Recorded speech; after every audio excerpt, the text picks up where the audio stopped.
Hello everyone, today I will show you how to copy text from a PDF file to Excel document using Foxit PDF Editor. Open your PDF file with Foxit PDF Editor. Now click on the selection option and select text and image option. Now drag your mouse cursor and select.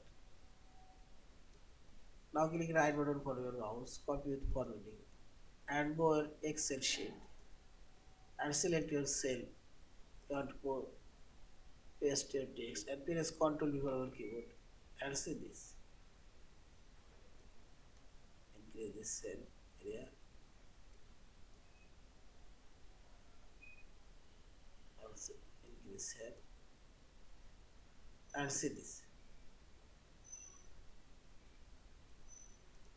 Also I'll copy this text. Drag your mouse cursor and select your text and press Ctrl C for our keyboard and go to Excel sheet and press Ctrl V and see this. This text was pasted here. Yeah, this is. Thank you for watching. Please subscribe, like, share and comments.